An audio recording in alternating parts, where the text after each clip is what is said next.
2087, humanity made the biggest mistake in its history, and we didn't even realize it.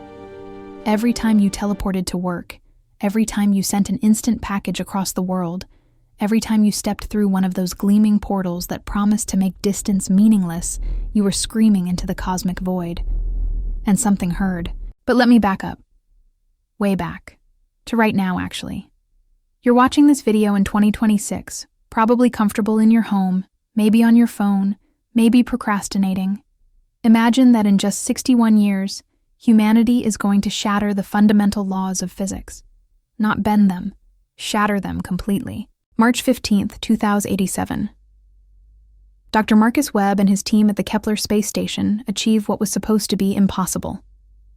Stable quantum teleportation. Not of particles, not of atoms, of people, of matter, of anything. You step into a booth in New York City, and you step out instantaneously in Tokyo. No plane, no time delay, just instant. The science doesn't matter right now. What matters is what happened next. Within 10 years, there were 50 million portals on the planet. Within 20 years, 2 billion. Airlines went bankrupt overnight. The automotive industry collapsed.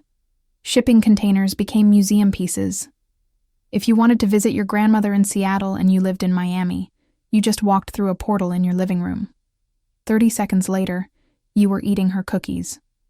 The world wasn't just connected anymore. It was unified. One single space folded in on itself like origami. Governments initially tried to regulate it, but you can't stop progress when it's that convenient, when it's that profitable. Teleport Corp became the first $10 trillion company. Every major city had portal hubs. Small towns built them to survive. By 2120, if you didn't have access to teleportation, you were considered impoverished. The technology had become as essential as electricity, but there was a problem. A microscopic problem. Literally. December 3rd, 2134. 47 years after the first successful human teleportation. Dr. Sarah Chen, an astrophysicist at the Lunar Observatory, is running routine scans of cosmic background radiation. She's looking for gravitational waves, remnants of the Big Bang. The usual stuff. And then she sees something that makes her blood run cold. Patterns. Impossible patterns in the fabric of spacetime around Earth. Like scars. She spends 6 months verifying the data, consulting colleagues, running simulation after simulation. Everyone arrives at the same terrifying conclusion. Every single teleportation was tearing the fabric of reality. Micro fissures in spacetime. Individually harmless, like a single scratch on a windshield. But billions of them, accumulated over decades. Earth wasn't just sitting in space anymore. It was glowing. A beacon of quantum scars pulsing across the universe, screaming in frequencies that transcended light speed. We had essentially painted a giant target on our planet that said, "We're here. We have this technology. Come find us." And 47 light years away, something did. March 14th, 2136, 3:47 a.m. Eastern Time. Every space telescope humanity has ever built detects the same thing simultaneously. 12 objects entering our solar system. Velocity, 15% the speed of light. That's 45,000 kilometers per second. Trajectory, directly toward Earth.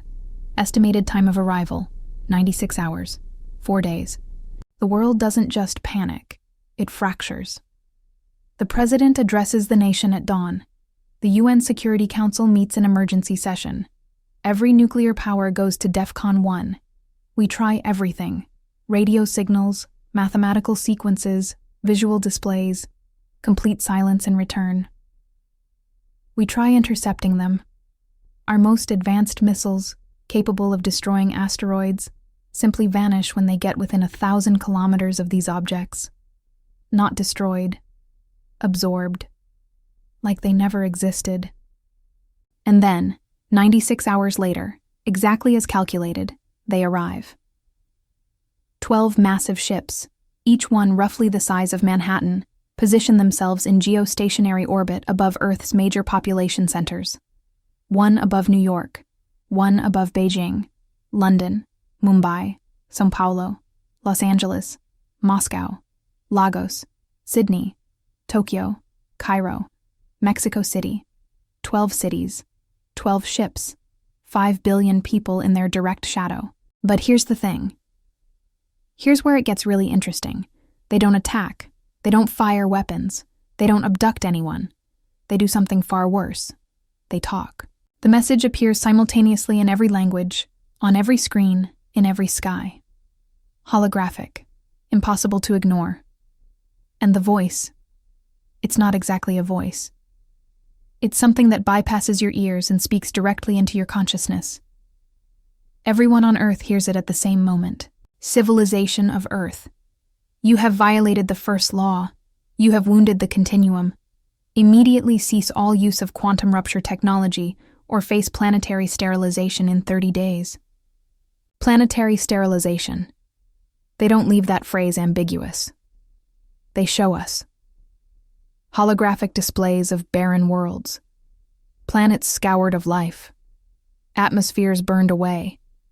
Oceans boiled into space. This is what they mean. This is what they're promising. Total extinction. But wait, the first law, quantum rupture technology? What the hell are they talking about? It takes 48 hours for us to understand. These beings call themselves the collectors. And they're old. Not thousands of years old. Not millions. 430 million years old. They've been spacefaring longer than complex life has existed on Earth. And in that incomprehensible span of time, they've watched 127 civilizations discover teleportation. Every single one of them caused localized spacetime collapses. 17 of those civilizations destroyed themselves completely. 2 of them literally caused their entire solar systems to implode into dimensional singularities. Black holes that shouldn't exist. Wounds in reality that took millions of years to heal. The collectors show us the data, the simulations. If Earth continues using teleportation at current rates, we have approximately 200 years before we trigger a cascade failure. The entire inner solar system would collapse into a rupture point. Teleportation, as we built it, is a cosmic death sentence. And the collectors see themselves as the fire department of the universe. They've been doing this for hundreds of millions of years, finding young civilizations playing with matches in a gasoline factory and stopping them before they burn down the neighborhood. But here's where you need to put yourself in this situation. Really imagine it. Because what comes next, the choice humanity faces, it's not simple. It's not heroes versus villains. It's something far more complicated. By 2136, shutting down teleportation means death for millions. Let me break it down. Every major hospital on Earth relies on instant access to organs, specialists, and equipment. The average major hospital performs 200 emergency teleport procedures daily. Shut that down, and you're looking at a 90% increase in preventable deaths within the first month. That's 47 million people dead in 30 days. The global supply chain is entirely teleport dependent. We don't have cargo ships anymore. We scrapped them. We don't have the infrastructure. Shut down the portals, and every major city runs out of food in 72 hours. You're looking at global famine within a week. Projected deaths in the first year, 2.3 billion people. 4 billion people depend on teleportation to get to work daily. The economy doesn't just crash, it evaporates. And our colonies. Mars has 400,000 people. The Moon has 200,000. Europa Station has 50,000. All of them completely dependent on supply teleportation from Earth. Shut it down, and they're dead in 6 months. Every single one of them. So the collectors are essentially saying, go back to the Stone Age or we'll kill you all. And we're saying, if we go back, we die anyway, just slower. The world splits into 2 camps almost immediately. The pacifists, led by former President Sarah Martinez, argue that we have no choice. The collectors have technology that can sterilize planets. They've done it before. They'll do it again. We have to obey. Find another way. Rebuild. It'll be hard, but we'll survive. The projected death toll from compliance is 3.1 billion over 5 years. Horrific, but not extinction. The resistors, led by General Michael Zhang of the United Earth Defense Force, argue that this is cosmic fascism, that we're being held hostage by aliens who think they own the universe, that if we give in now, we'll never be free. We'll be a conquered species, living under permanent threat. Better to die fighting than live on our knees. His proposed solution is to weaponize our remaining teleportation technology and fight. For 18 days, the debate rages. The UN can't reach a consensus. Protests erupt in every major city, some demanding compliance, others demanding resistance. Families are torn apart. The collectors don't engage. They just wait, their ships hanging in the sky like 12 swords of Damocles. But Dr. Sarah Chen, remember her? The astrophysicist who discovered the scars? She's not sitting idle. She's furious. And she's brilliant. And she has a very specific skill set. Day 18 of the ultimatum. Sarah and a team of 40 scientists from 12 countries are working in an underground facility in Nevada. They've been analyzing every transmission, every energy signature, every quantum fluctuation from the collector ships. And they intercept something. A communication between the ships. Encrypted. But they break it. And what they find changes everything. The collectors use teleportation too. Of course they do. That's how they got here. But their technology is different. It doesn't leave scars. It's clean. Perfect. They solve the problem that makes us a cosmic threat. And here's the kicker. The thing that makes Sarah's hands shake as she reads the data. This technology is over 200 million years old. They've had the solution for longer than mammals have existed on Earth. They could have shared it with any of those 127 civilizations they encountered. They could have taught them, guided them. Instead, they exterminated or enslaved every single one. Because it's not about protecting the universe. It's about control. It's about ensuring that only the collectors have access to perfect teleportation. It's about maintaining a galactic monopoly through terror. Sarah doesn't hesitate. She leaks everything, every file, every simulation, every intercepted transmission. She sends it to every news organization, every government, every social media platform simultaneously. Within 6 hours, 8 billion people know the truth. The collectors aren't firefighters. They're tyrants wearing firefighter uniforms.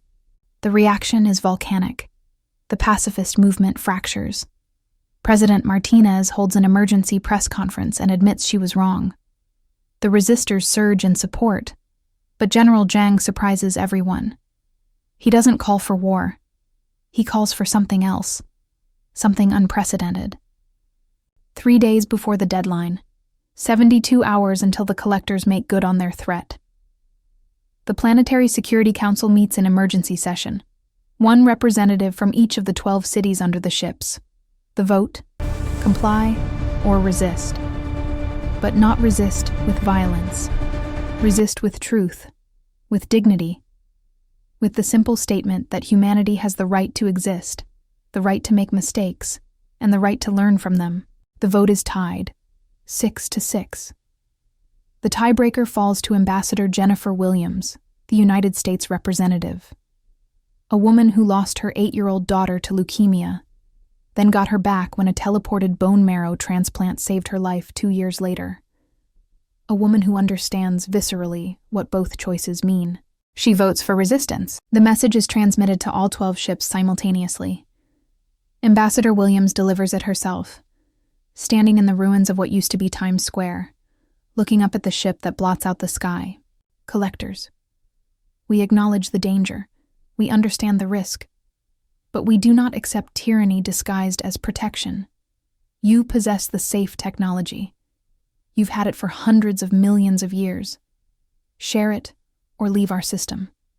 We have the right to evolve. We have the right to fail.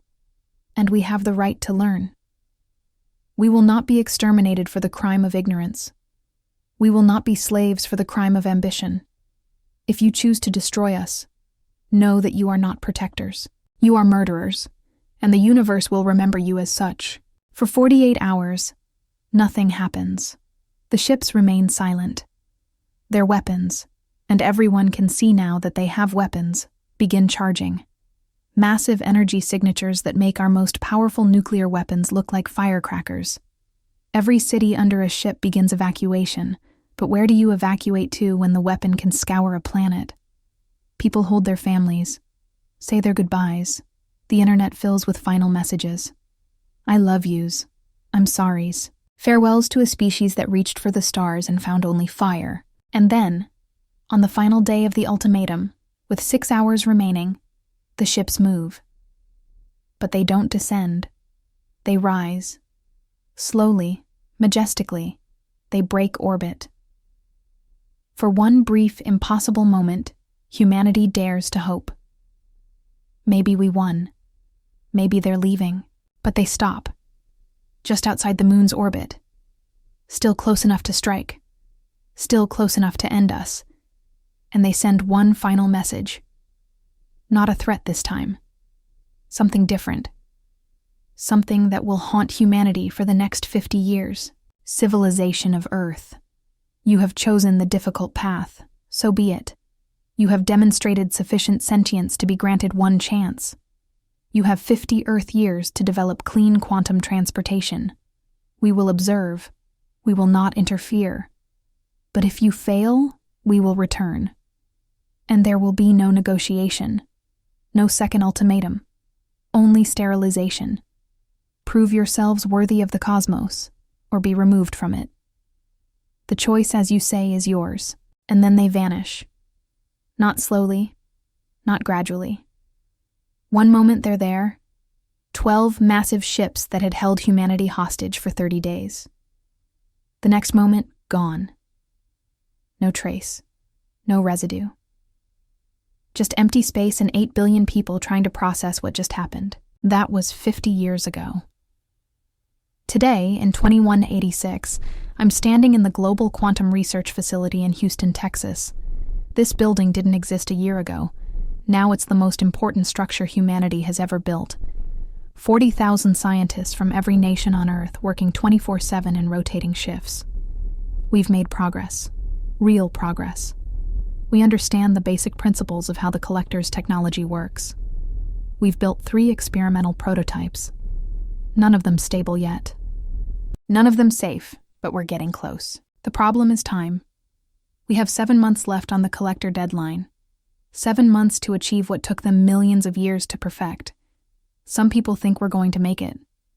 Dr. Chen, she's 76 now, but she still works 16-hour days, says we're within 6 months of a breakthrough. General Zhang, now Secretary General of the United Nations, isn't so optimistic. He's been rebuilding Earth's defense systems just in case. Not because he thinks we can win a fight, but because he thinks we should at least try. Ambassador Williams, the woman who cast the deciding vote, she wrote a book about that day. It's called The Price of Pride. In it, she asks a question that I think about every single day. Did we make the right choice? 3.1 billion people died in the years following the shutdown of unsafe teleportation. We had to rebuild everything. The famines were worse than projected. The economic collapse took a decade to recover from. Mars colony was saved, barely, by emergency supply missions using primitive rocket technology. But 40,000 people on the outer colonies died waiting for help that came too late. Would those people have preferred we surrendered? Would they have chosen survival under collector oversight rather than death in pursuit of freedom? We'll never know. We can't ask them. All we can do is honor their sacrifice by making sure we succeed, by proving that humanity deserves its place in the cosmos, by showing the collectors, and whatever other species might be watching, that we're not children playing with fire. We're a civilization ready to stand on its own. But here's what keeps me up at night. Here's the real question that haunts every person who knows the full truth. The collectors said they'd be watching. They said they wouldn't interfere. But 3 weeks ago, Dr. Chen detected something. A quantum signature. Familiar. Consistent with collector technology.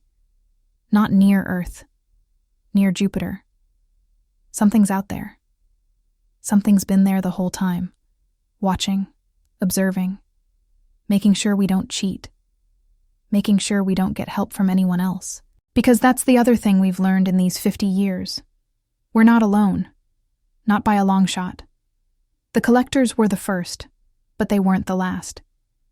We've detected 17 other species in our general galactic neighborhood. Some less advanced than us, some more. And every single one of them goes silent when we try to make contact. Like they're afraid. Like they know something we don't. Like they're watching to see what happens when the deadline hits. Are we being tested? Is this some kind of cosmic entrance exam? Or are we just one more species in a long line of species that the collectors have judged and found wanting? The data Dr. Chen leaked 50 years ago, it showed 127 civilizations encountered by the collectors. It showed 17 destroyed themselves. But it didn't say what happened to the other 110. Where are they? Did they pass the test? Did they develop clean teleportation and earn their place in the galaxy? Or did the collectors exterminate them anyway and just lie about the deadline? We don't know. We can't know. All we can do is work. All we can do is hope that 50 years of human ingenuity, 50 years of global cooperation unprecedented in our history, 50 years of the best minds our species has ever produced all working toward one single goal, is enough. 7 months from now, we'll have our answer. Either we'll have developed clean quantum teleportation and proven ourselves worthy of the stars, or 12 ships will appear in our sky again. And this time, there will be no ultimatum, no negotiation, no chance to argue our case. Just fire and the end of everything we've ever been or ever could be. That's the story of the Kepler paradox. A story about the price of progress, about the cost of arrogance, about what it means to be human in a universe that doesn't care whether we exist or not. A universe where even our saviors might be our executioners. Where every technological achievement might be the thing that dooms us. Where the only choice is to move forward and hope we're smart enough, fast enough, and lucky enough to survive our own success. But I want to know what you think. If you were Ambassador Williams, standing in Times Square with the fate of humanity in your hands, what would you have voted? Would you have chosen compliance, saved those 3 billion lives, accepted permanent subjugation? Or would you have chosen resistance, bet everything on human ingenuity, risked extinction for freedom? There's no right answer. There's only the answer you could live with, or die with. And if you want to know what happens next, if you want to hear about what we discovered in the Jupiter data, about the other species watching us, about the real reason the collectors are so desperate to control teleportation technology, then you need to come back next week. Because the story doesn't end here. The story is just beginning. And what we found in those Jupiter transmissions, what Dr. Chen decoded 3 days ago, and why the government is desperately trying to keep it classified, it changes everything we thought we knew about the collectors, about the universe, and about what's really waiting for us in the dark between the stars. 7 months. That's all we have left. 7 months to save the species or watch it burn. The clock is ticking. The deadline is real. And somewhere out past Jupiter, something is watching. Always watching. Waiting to see if we're worth saving. Or if we're just another mistake the universe needs to correct.